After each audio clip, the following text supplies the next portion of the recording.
Hey YouTube, welcome back to a new video. It's monthly pickups time, guys. I know I'm a little late, but regardless, I am here to share with you the games that I picked up in May and June of 2020. All right. And I don't know about you guys, but I am just so ready for this damn year to be over with. It's been one total shit show. And not just for me, I'm sure for a lot of people out there.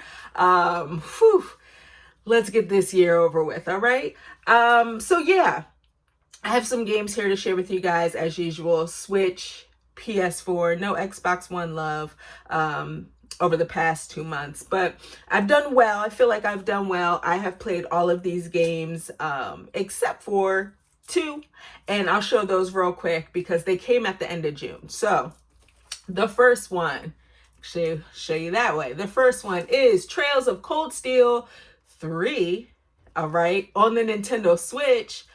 Oh my gosh, so excited for this. Earlier this year, before pre-COVID, I completed, I want to say it was like towards the end of February, I completed Trails of Cold Steel 2 on my PlayStation Vita. Yes, I still play my Vita, but I played it on the Vita. And because I played the first one on the Vita, played the second one on the Vita, and now I have this one handheld mode for life. All right. I am so excited to play this game. Like I said, it came out at the end of June.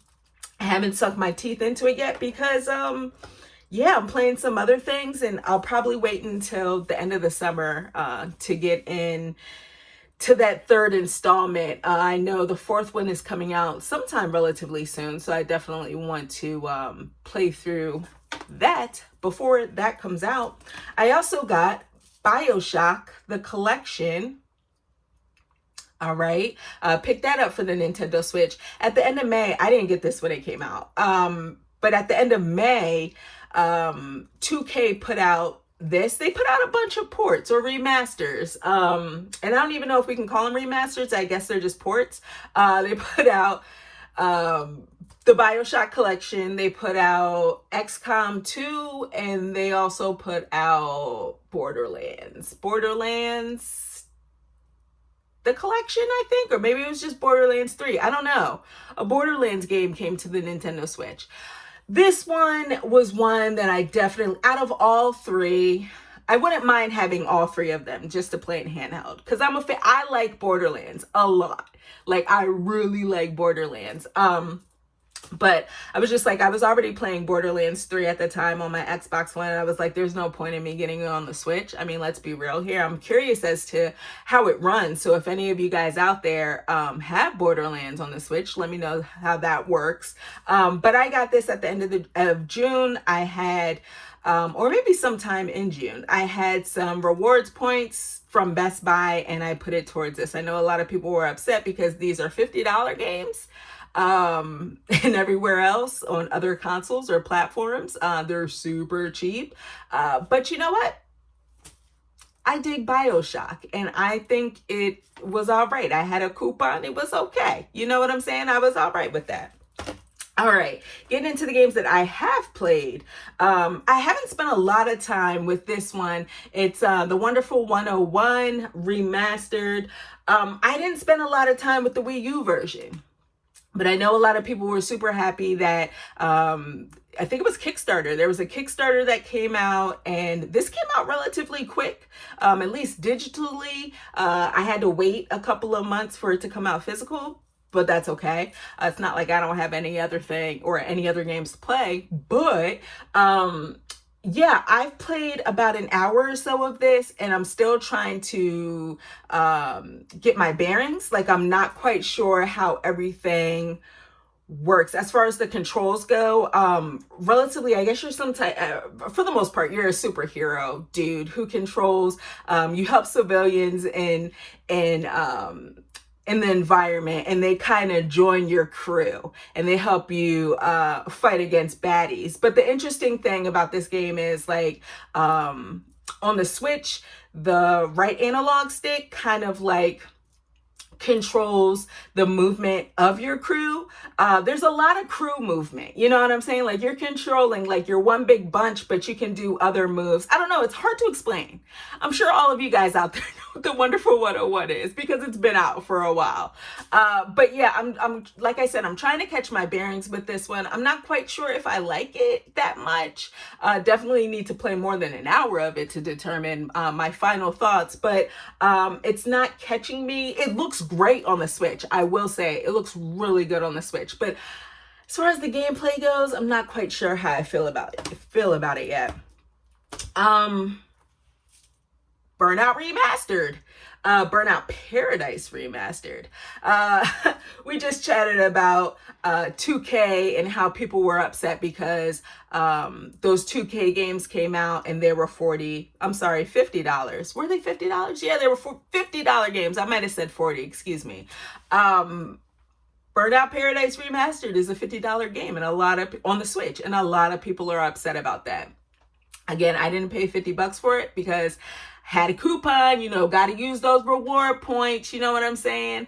And every little bit helps. So, I felt like it was worth it. I love, absolutely love the Burnout games. This isn't my favorite Burnout game, although it is really high up on that list. It's a great game. First open world Burnout title, and they did a fantastic job with it. Plays really well on the Switch. And I'm playing in handheld mode. I mean, that's the main reason why I got this game, to play in handheld mode. Just because why would I play a game that's already, the remastered edition is already out on the PS4 and the Xbox One. If I wanted it to look amazing, I would be playing it on a big television. You know what I'm saying? So playing it in handheld mode works great. I'm having a blast with it. Really is a lot of fun, and it brings back a lot of memories. I mean, I spent a lot of time. Matter of fact, when this came out, I think my first YouTube video was showing off the bike DLC. It might have been my first. It was maybe, or like second or third like video on YouTube, was a review about the bike DLC when they added bikes to Burnout Paradise. I love the game, just saying. And I'm excited. I haven't tried any of the online stuff yet, and I don't even know if I'm going to get around to that. But yeah, we all know Burnout Paradise is a humongous game, and there's lots to do. I also picked up Clubhouse Games. What is this? 51 Worldwide Classics. What a great game. I haven't played it in a week or so, but I'm having a lot of fun with this one. And I knew I would, because I totally love the first Clubhouse Games that came out on the Nintendo DS. That was really like my first DS game that I played online. Spent a lot of time playing Clubhouse Games on the Nintendo DS online. Had a blast with it. And I'm having a lot of fun with this edition. It's cool just because I will say I haven't played a lot of online of this game because, well, first, let me tell you, some of the games that I enjoy in Clubhouse Games, 51 Worldwide Classics, some of the games that I enjoy, I like darts, I like Speed, which is a card game. I enjoy Mancala, which is a board game for the most part. I know its origins, or at least I think its origins, are in Africa. What else do I like? Othello. It's not called Othello in this game. It's called something else, and it's not called Reversi because that's the other version of Othello. They're basically the same thing. I like Othello. What else do I like? Last Card, which is basically like Uno. I think it's called Last Card. There's a lot of good games in here that I enjoy. There's a version of Connect 4. It's basically Connect 4, but it's not called Connect 4. And I had fun with that. My husband, for those of you that don't know, does not play video games. Every now and again, he'll get like an itch to play like Super Mario Brothers 3 or something like that. But for the most part, he does not want to pick up a controller. And I had fun with this. I was like, hey, let's get a little competitive. Let's play some Connect 4. And we sat down. He actually sat down for like 30 minutes and we played Connect 4 together. Now, after that, I tried to get him to play Speed and that was just a little too much for him. So, I haven't introduced him to bowling because he does like bowling video games, but I haven't introduced him to this version of bowling, which I don't think works all that great. I don't think it's that great, but whatever the case may be, really good game if you're into board games and card games. Check it out. What else before we get to the PS4 stuff, the last Nintendo Switch game, this big box here, this big red box, is Xenoblade Chronicles, the definitive works set. We all know Xenoblade Chronicles came out the end of May. I find it to be a fascinating RPG. I really love the original Xenoblade Chronicles. Like it was, and I didn't even play it on the Nintendo Wii. I played it on the Nintendo 3DS. That was I had it on the Wii, but I never really got around to playing it. So when it came out on the 3DS, I was like, great. A super long RPG that I can play in handheld mode. Hey, on a handheld, that works perfect for me, right?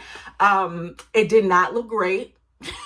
It was an ugly looking game, but for what I was impressed for the most part, because such a massive, for those of you that don't know, Xenoblade Chronicles, you're like journeying through these vast environments, and that was all, they managed to compress all of that onto the Nintendo 3DS, the new Nintendo 3DS, right?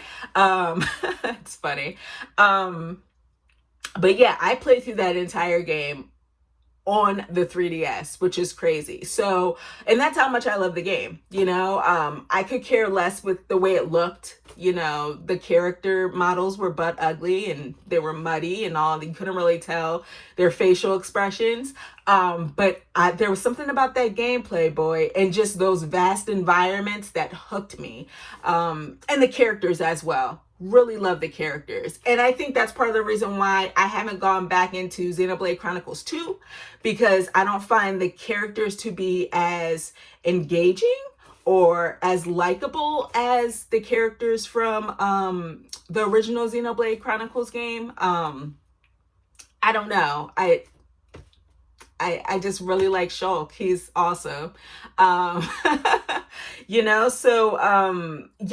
been playing it. I haven't touched it in a couple weeks. I initially started streaming it, and then I got sidetracked as I usually do. But I do want to replay through this entire, this is heavy, this entire game on the Nintendo Switch. I will say that it plays so well. Like it's perfect handheld. It is perfect. And it looks great too, handheld.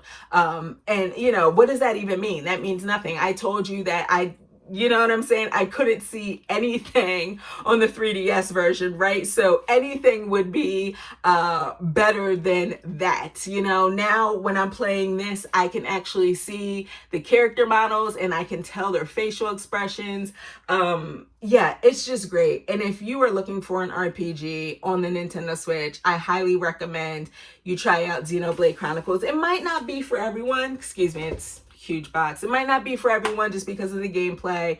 It's not your traditional RPG. It has like an MMO type of feel to it. But it gets really strategic. It gets difficult, but it's so worth it. That story and the characters, I don't know. I just find it to be awesome. So yeah, I picked that up. That's the last Switch game. We have 3 PS4 games here. The first one, let me know if I'm saying this wrong. Avicii? I don't know. I saw this. There was on Twitter, I think it was Cheap Ass Gamer. They said that this game was on sale for like $5 sometime in June. And I was like, okay. I had no clue what this game was. I had to look it up. From looking at this, can you tell that this is a rhythm game? I couldn't, right? Like, I didn't know that this was a rhythm game. Apparently this gentleman here, I think he passed away. And again, I don't know what his name is. Is it Avicii? Yeah, his music is dope. Love his music, love this game. Best $5 I've ever spent.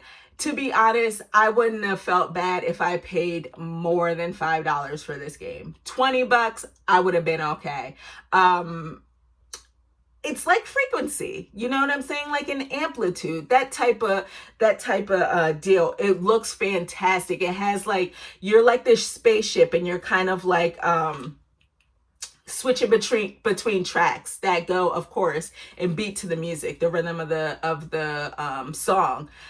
It's awesome. I don't know if it's still $5, but I can't recommend this enough. Like, this to me was a total like hidden gem. Like, I had no clue what this game was prior to me seeing that tweet, because no one talks about it. I don't know if it's an acquired taste, but again, I have never heard of this gentleman. And I like music, you know what I'm saying? So maybe I'm different. But I feel like I could play any kind of, you know, rhythm game and be okay with it. It doesn't matter what type of genre of music it is. But I really enjoyed this guy's music. Really did. Yeah, it kind of has like a clubhouse type of mix to it, vibe to it. There were some, I guess he's a DJ, so there were some songs from other artists that he kind of like mixed. It's dope. You guys should definitely check it out. Again, I don't know if it's still cheap, but still, like, if you're into rhythm games, you should definitely check it out, because I haven't really even heard anyone talking about it.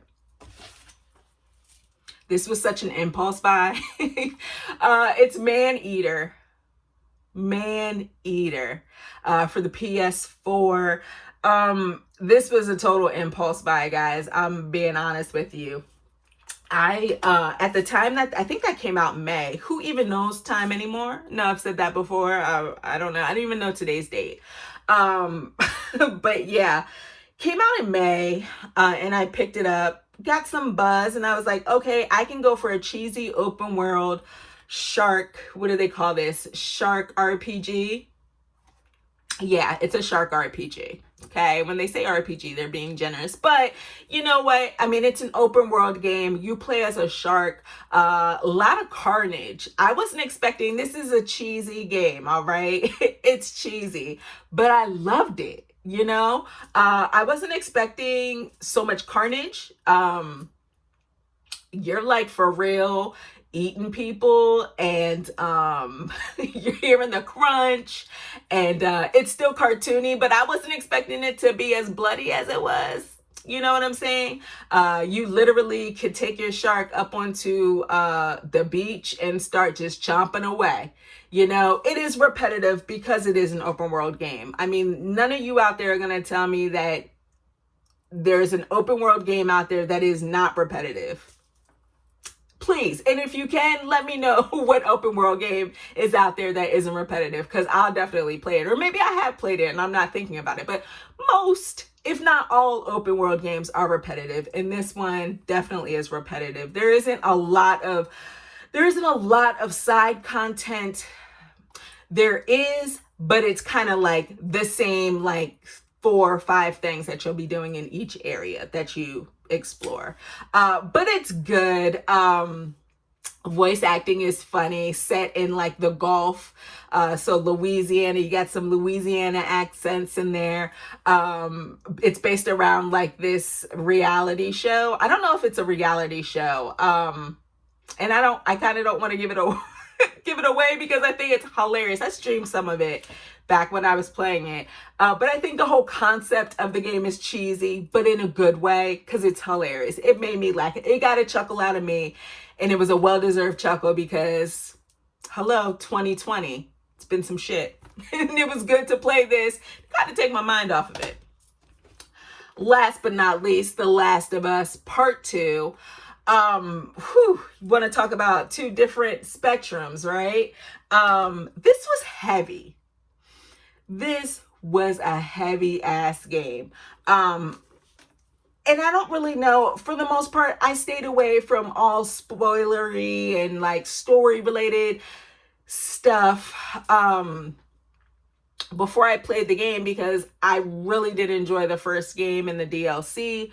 And I wanted to go into part 2 not really knowing anything, right? And I wanted to get that raw like emotion. And boy, I tell you, all right, it was a little too raw for me.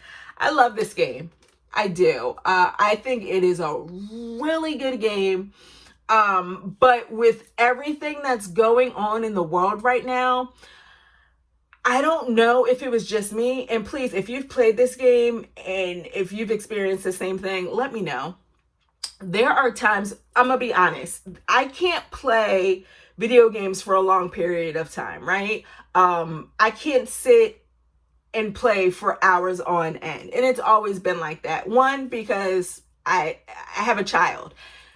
He's a man now, all right? But you know, when he was younger, I just couldn't sit for more than an hour or two and play games, okay? Just because he needs things, you know what I'm saying? I need to interact with my child, all right? So I've never had that luxury of just sitting down and playing for hours on end.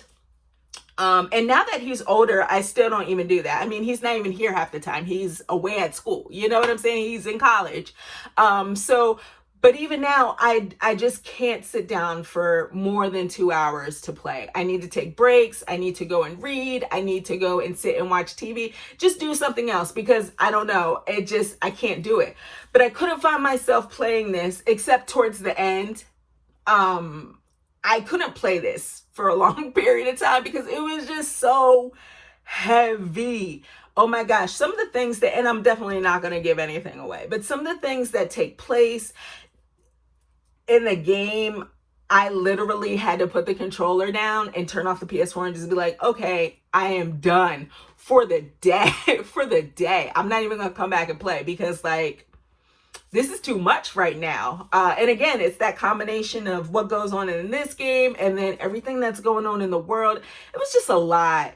And I have never played a game where I have felt that, like serious, like emotions. Like I literally was, and I wasn't crying. It was just like an emotional reaction to some of the things that take place in the game. I'm just like, wow, okay, I need to step away from this.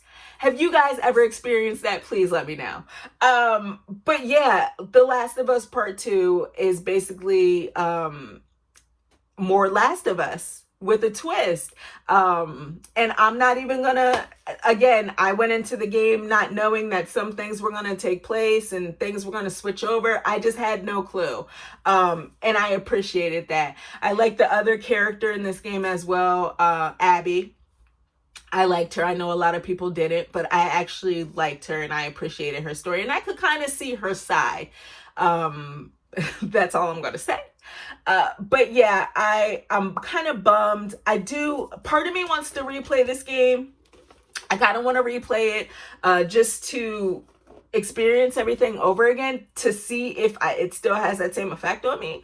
And then just to kind of, mop up the rest of the trophies because I kind of want a platinum in this game. We'll see how that goes. But yeah, I'm kind of bummed that there isn't going to be any additional DLC, no side content for the game. That stinks, but it's understandable. And I'm pretty content with the way things ended. I really enjoyed it. And it's one of my favorite games that I've played this year. That should be no surprise. Just saying. So that's everything, guys. Please let me know what games you guys have picked up, what you're currently playing. I would love to know. Definitely want to know what you've been up to, what you're currently playing, what you're reading, what you're listening to. Let me know. I want to thank all of you for watching this video, and I'll check you next time.